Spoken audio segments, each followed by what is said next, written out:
세계 최강의 대한민국 해병대를 한 차원 더 강력하게 만들어줄 무기가 드디어 탄생을 알렸습니다. 대한민국 해병대는 병력 보유 측면에서 미국, 중국 다음으로 많은 병력을 보유하고 있으며 해외 파병과 각종 연합훈련을 통해 미국 다음으로 강력한 전투력을 보유한 것으로 평가를 받습니다. 그랬던 한국 해병대에 날개를 달아줄 신형 무기가 도입되자 우리의 주적인 북한과 중국은 벌써부터 불만의 목소리를 높이고 있는데요. 한국은 기존의 고속정과는 차원이 다른 기동성을 자랑하는 신형 고속전투주정을 해병대에 배치함으로써 그 누구도 따라올 수 없는 기동성을 갖춘 상륙전 부대를 완성할 계획입니다. 지금껏 북한은 다수의 고속정과 공기부양정을 앞세워 한국의 해안을 호시탐탐 노리고 있었고, 이를 직접적으로 방어해야 할 한국 해병대는 지속해서 적성국의 고속정을 제압할 수 있는 무기를 요청했습니다. 한국이 미국조차 개발을 포기한 비궁을 끝끝내 완성시킨 것도 적성국의 해안 침투를 막아내야 할 해병대를 지원하기 위해서였는데요. 하지만 이제는 미사일 체계를 이용하여 내륙에서 방어할 필요가 없어졌습니다. 북한보다 압도적인 기동성의 고속전투주정이 도입된 이상 대한민국 해병대는 구태여 해안에서 수세적인 작전을 펼칠 필요 없이 역으로 적성국의 해안 진지와 도서 지역을 손쉽게 제압할 수 있게 된 것입니다. 그래서 준비했습니다. 오늘은 해병대에 새롭게 도입될 신형 고속전투주정의 장점과 전술적 이점에 대해 자세히 알려드리겠습니다. 여러분의 구독과 좋아요가 꺼리튜브 운영에 많은 힘이 됩니다.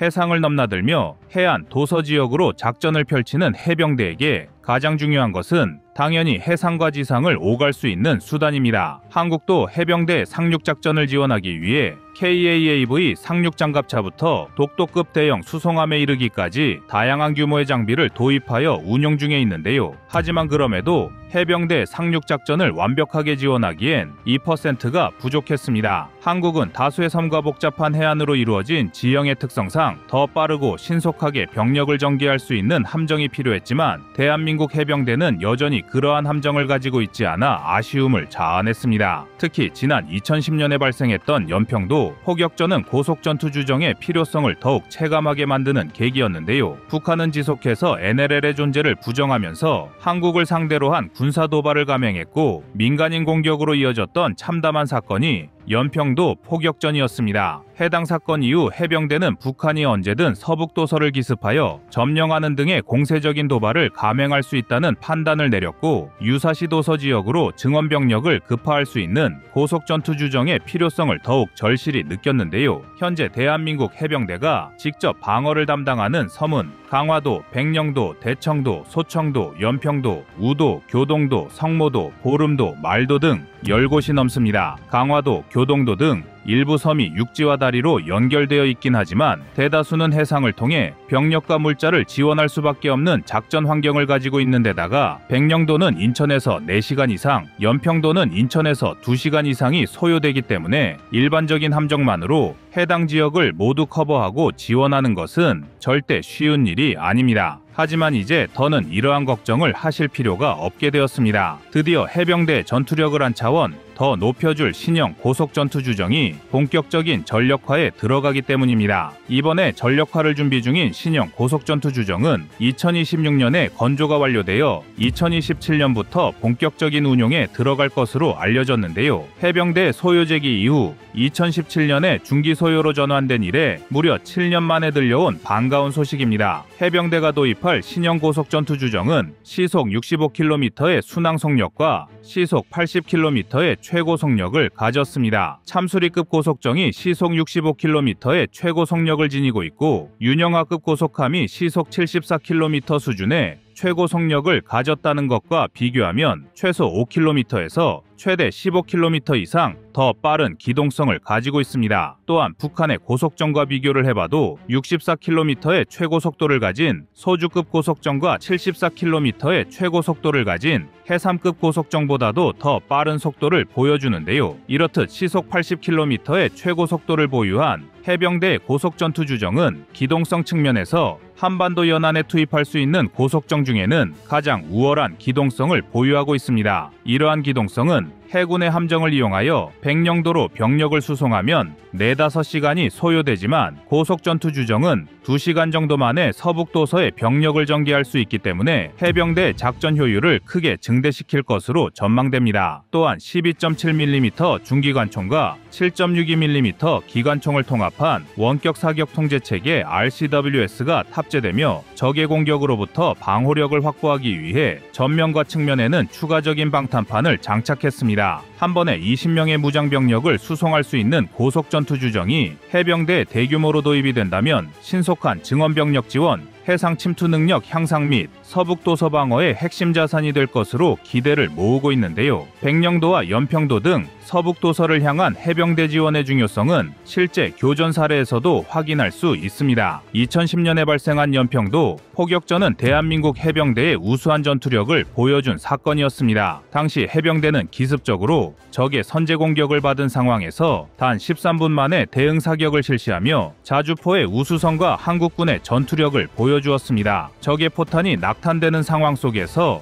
불과 13분 만에 대응했다는 점은 미군의 지휘관들조차 혀를 내두르는 짧은 시간이었는데요. 하지만 이와 동시에 도서지역 부대의 한계를 보여주는 사건이기도 합니다. 한국은 적성국의 도발이 발생할 경우 낙탄된 포탄 대비 최소 3배에서 최대 5배 이상의 대응을 원칙으로 하고 있습니다. 그러나 연평도는 도서 지역의 특성상 추가적인 보급을 신속하게 받는 것이 쉽지 않기 때문에 3배 이상의 대응 사격을 감행할 수가 없었습니다. 만약 초기 대응에서 다수의 포탄을 소모하게 되면 북한의 추가적인 도발에 대응할 탄약 재고량에 문제가 생길 수도 있었기 때문인데요. 연평도 포격전은 해병대와 K9이 실전에서 얼마나 뛰어난 활약을 보여줄 수 있는지를 입증함과 동시에 도서 지역에 대한 지원 체계 구축을 점검해야 한다는 숙제도 함께 남긴 사건이었습니다. 이러한 실전 사례에서 볼 수 있는 것처럼 서북도서 일대는 한반도 육지와의 거리로 인해 보급과 지원에 어려움을 겪을 수 있는 작전 환경을 가지고 있습니다. 비단 육지에서 연평도를 지원하는 것 이외에도 대청도, 소청도, 우도 등의 소규모 섬들에 병력을 분산 배치한 서북도서와 해병대의 특성상 여러 섬의 병력이 유기적으로 증원될 수 있는 것도 해병대의 작전에 매우 중요한 문제입니다. 따라서 고속전투주정은 도서 지역을 넘나드는 해병대의 작전에 필수적인 역할을 할 것입니다. 또한 신형 고속전투주정이 불러올 해병대의 전략적 이점은 이것만이 아닙니다. 고속전투주정을 도입하게 될 한국의 해병대는 서북도서 지원 작전 이외에도 유사시 신속한 적진 침투 작전을 가능하게 할 전투 역량을 구비할 수 있습니다. 현대전에서의 상륙전은 과거의 노르망디 상륙작전이나 인천 상륙작전처럼 대규모의 병력을 일시에 상륙시키는 방식과는 달라졌습니다. 상륙작전은 해상을 통해 적의 주요 지역으로 병력을 투사하기 때문에 공격작전 중에서도 가장 많은 피해를 감수해야 하고, 이 때문에 현대의 상륙전은 대규모 병력을 집중시키기보다는 소규모의 병력이 신속하게 허를 찌르는 방식을 더 중요하게 여기고 있습니다. 2020년에 단행된 미 해병대의 대규모 개편을 살펴보면 이러한 경향이 더 뚜렷하게 보이는데요. 미 해병대는 전차와 공병가교 부대를 완전히 해체하고 야포 부대를 기존의 23% 수준까지 낮췄습니다. 그 대신 미 해병대는 보병분대 정원을 15명으로 늘리고 저피탐 성능을 갖춘 신형 경량 고속 상륙 함정들을 개발하여 소규모 부대들의 기동성을 크게 향상시켰습니다. 미 해병대는 적의 레이더나 감시망을 회피하기 용이한 고속의 상륙 함정을 이용하여 다수의 섬이나 해안을 치고 빠지는 방식으로 해병대의 기동성을 극대화하는 상륙 작전을 구사할 수 있도록 부대를 개편한 것입니다. 해병대가 신속하게 해안을 타격하면 그 이후에는 해당 점령 지역으로 육군의 중화기들이 들어오는 방식으로 작전을 변경했는데요. 한국 해병대도 고속전투주정을 도입하게 되면 미 해병대처럼 소규모 상륙 작전과 해상 침투 능력을 증대시킬 수 있습니다. 무장병력 20명이 탑승할 수 있는 신형 고속전투주정은 약 2개의 분대를 수송할 수 있습니다. 이는 5척 정도의 고속전투주정만 동원하더라도 1개의 중대급 전력을 적진에 투사할 수 있다는 것을 의미하는데요. 대한민국 해병대 고속전투주정보다 시속 5km 이상 속도가 느린 북한의 고속정은 해안을 치고 빠지는 한국의 해병대를 대응할 수가 없습니다. 신형 고속전투주정을 도입하게 될 한국 해병 해병대는 미 해병대 못지않은 기동성을 갖추고 적성국의 해안을 초토화할 수 있는 전력을 갖추게 된 것입니다. 한국 해병대는 열악한 지원 속에서도 이미 세계 최고의 전력을 구축하고 있습니다. 2022년에 진행되었던 림팩 다국적 해상훈련에서는 한국이 비영어권 국가 중에서는 최초로 원정강습단장을 맡아 한국, 미국, 호주, 인도 등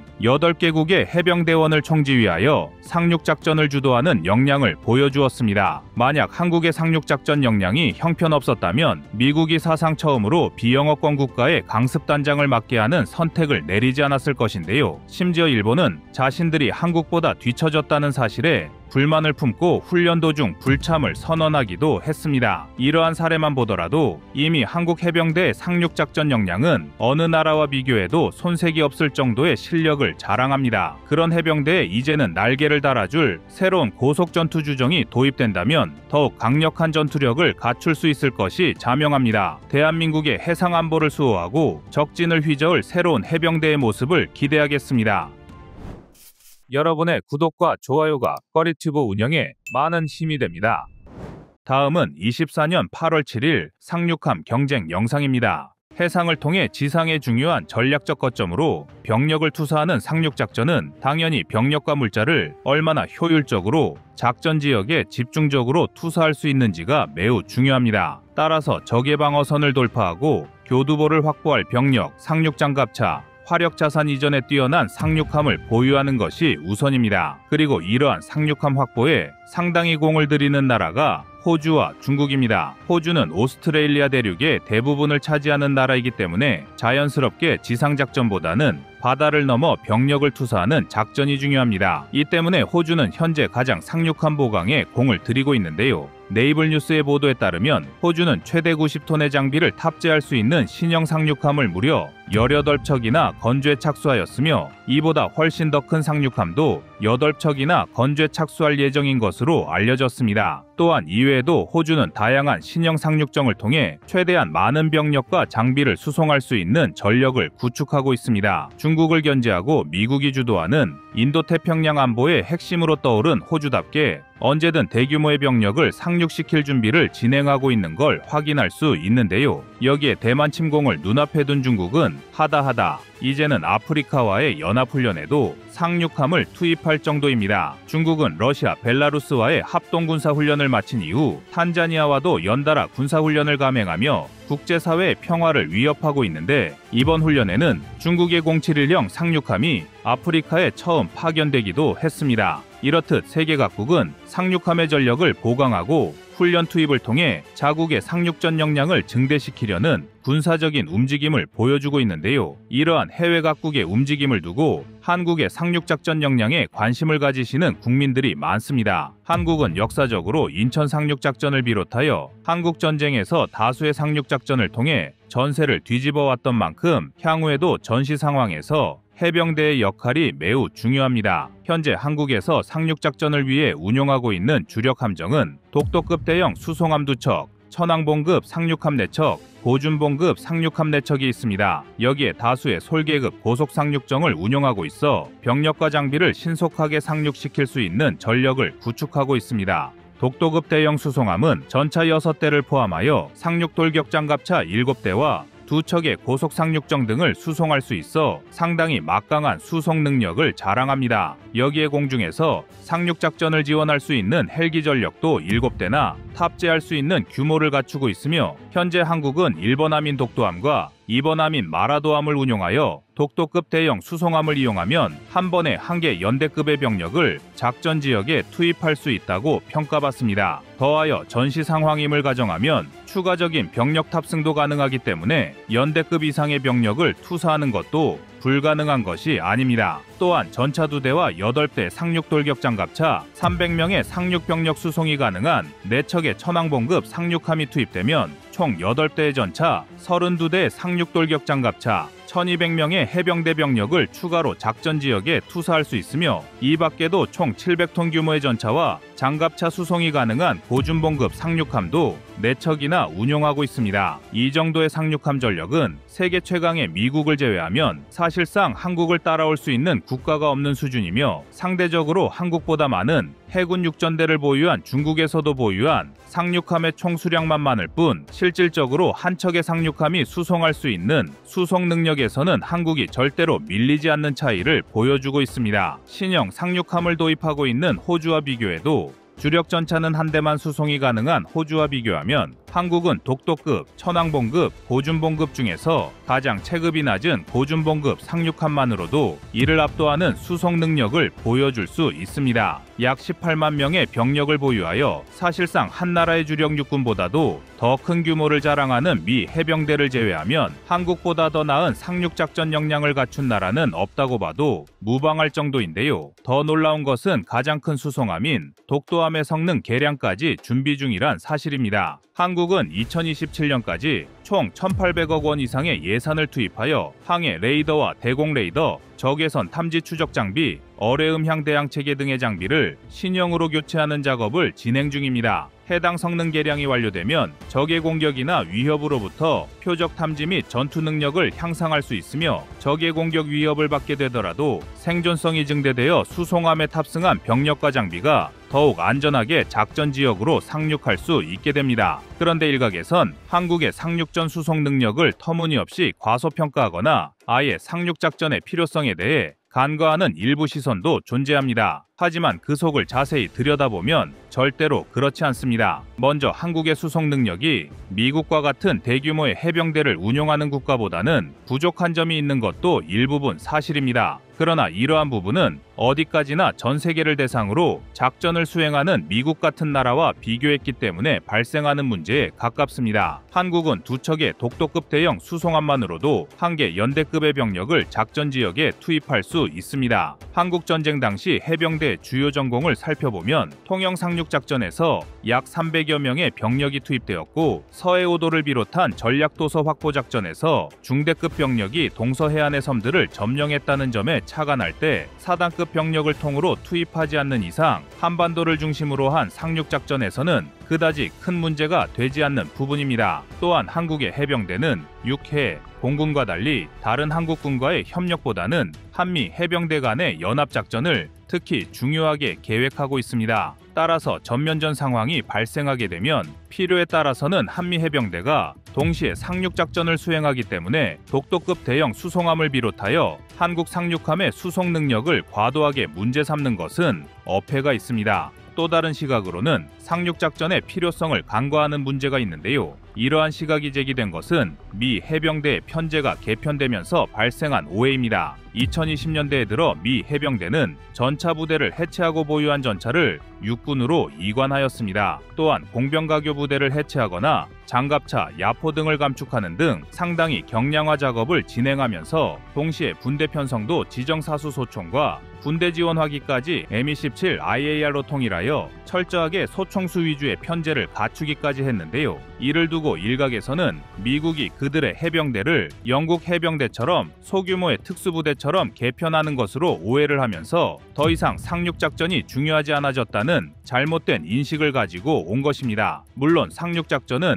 현존하는 군사작전 중에서 가장 위험한 작전입니다. 더군다나 무기체계의 발전이 끊임없이 이루어지면 이루어질수록 상륙작전의 위험성이 높아지고 있는데요. 이 때문에 무리한 상륙작전으로 인해 힘들게 육성한 다수의 해병대 병력의 손실을 초래하는 것을 경계하는 군 전문가들의 의견도 있습니다. 하지만 미국은 이러한 전장 환경의 변화 속에서 상륙작전을 포기하는 것이 아니라 적의 감시망에 포착되기 쉬운 무거운 전차, 야포 등을 감축하고 더 신속하게 중국의 해안 거점을 타격하기 위한 경량화를 진행하는 것이 개편의 핵심입니다. 따라서 미 해병대의 개편을 두고 상륙작전의 효용성이 없기 때문에 부대를 개편하는 것으로 바라보는 것은 다소 위험한 시각이 될 수 있으며 게다가 한국은 미국보다 여전히 상륙작전의 중요성이 매우 높은 전장 환경을 가지고 있습니다. 한국은 바다를 통해 북한으로 상륙하기 용이한 환경을 가졌을 뿐만 아니라 작전 지역 내에 다수의 도서 지역이 자리 잡고 있어 상륙작전이 반드시 병행되어야 하는 특성을 가지고 있습니다. 동해안에 위치한 1사단은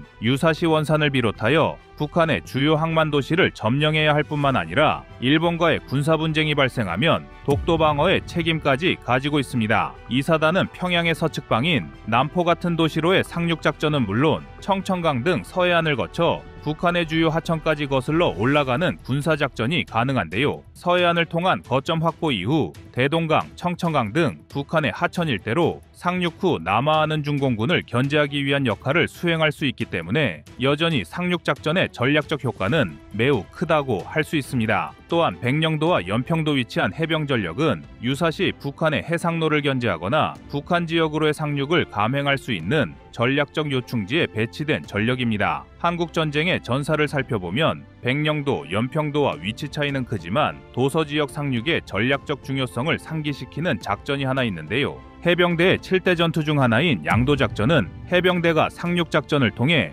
북한 지역의 3개의 섬을 점령한 작전이며 이렇게 점령한 양도를 기반으로 북한의 성진항을 봉쇄할 수 있었습니다. 이러한 사례만 살펴보더라도 1, 2사단 이외 서북도서에 위치한 해병 전력들도 상륙작전에서 상당히 중요한 전력으로 활용될 수 있기 때문에 한국은 그 어떤 나라의 작전 환경보다도 상륙작전이 더욱 중요합니다. 그렇기 때문에 현재 보유한 각종 수송함, 상륙함 전력은 그대로 유지하면서 새로운 상륙함의 개발과 도입에도 부족함 없는 노력이 필요할 것으로 전망되는데요. 대한민국의 영예를 주름잡는 상륙작전 역량을 계속해서 기대하겠습니다. 여러분의 생각은 어떠신가요? 여러분의 구독과 좋아요가 꺼리튜브 운영에 많은 힘이 됩니다.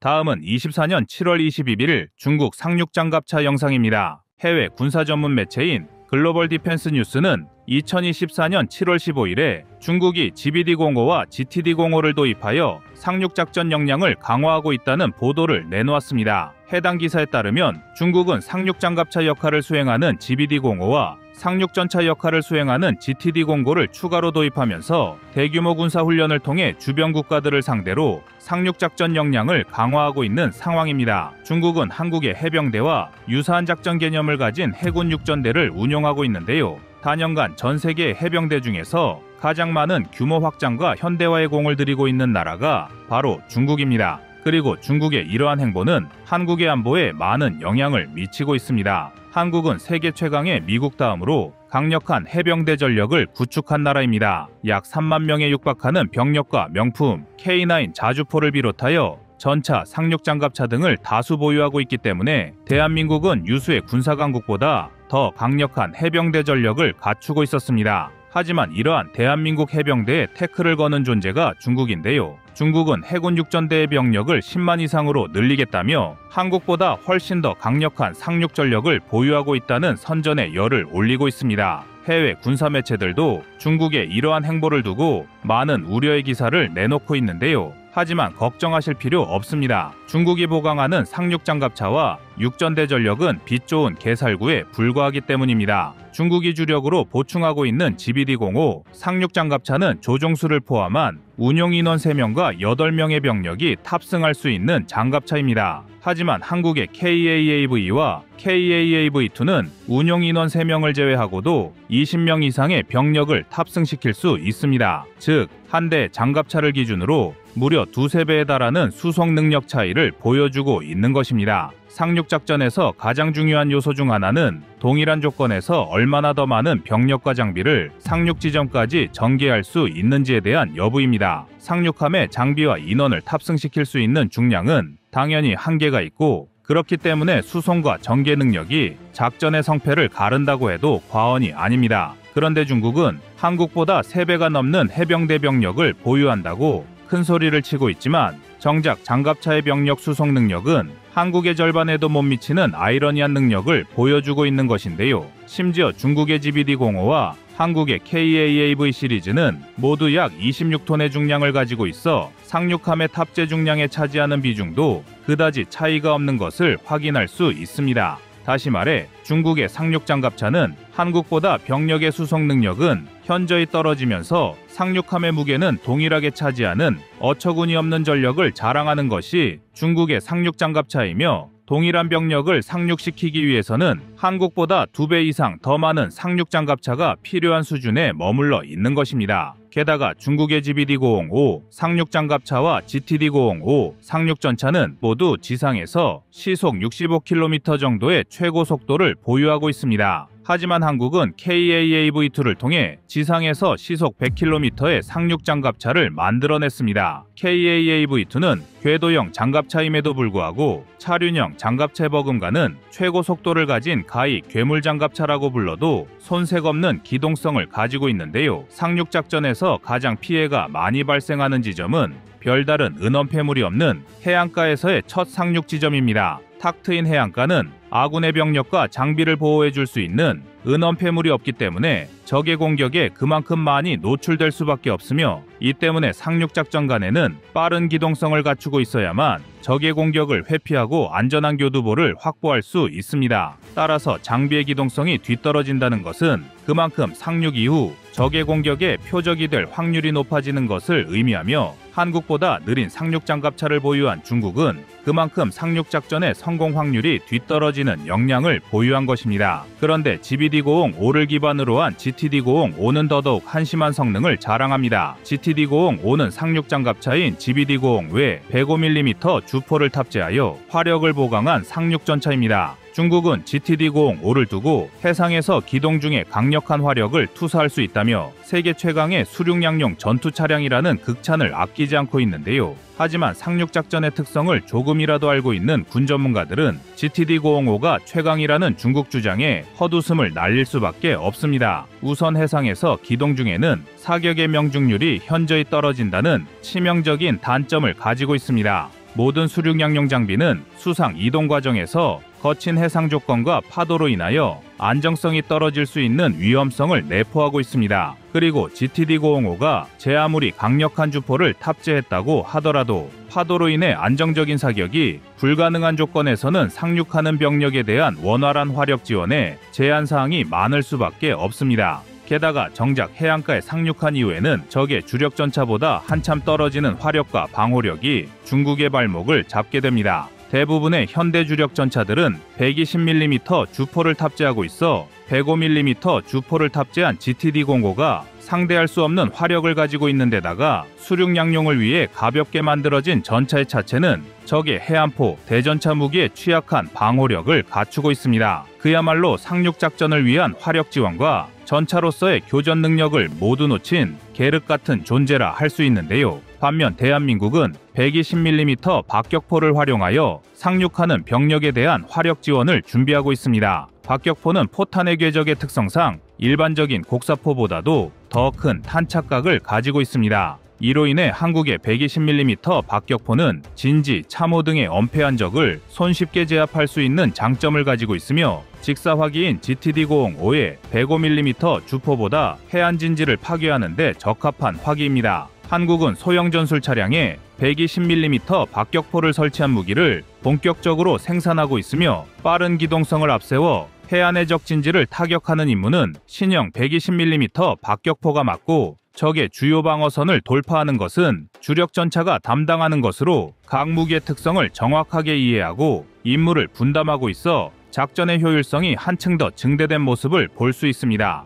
이렇듯 중국이 추가 도입을 통해 상륙작전 역량을 강화하려는 GBD-5와 GTD-5는 한국의 해병대 전력에 비해 그 단점이 뚜렷하여 그다지 위협적인 모습을 보여주지 못하고 있습니다. 그런데 중국의 해상육전대가 한국의 해병대 전력보다 뒤떨어지는 점은 이뿐만이 아닙니다. 중국은 상륙작전에 동원할 수 있는 장갑차 전력도 부족하지만 이를 수송할 수 있는 전력도 한국에 비해 그다지 특출난 강점을 찾아보기 어려운 상황인데요. 호시탐탐 한반도를 노리고 있는 중국의 북부정구 예하 상륙부대들은 072A급 상륙함을 보유하고 있습니다. 하지만 중국의 072A급 상륙함은 한국이 보유한 상륙함보다 수송 능력이 떨어집니다. 072A급 상륙함은 장갑차 10대를 수송할 수 있는 반면에 한국은 천왕봉급 상륙함으로 2대의 전차와 8대의 장갑차를 수송할 수 있습니다. 통상적으로 현대 주력 전차들의 무게가 상륙 장갑차보다 2배 이상 무겁다는 것을 감안하면 한국은 천왕봉급 상륙함에 장갑차만 탑재하였을 경우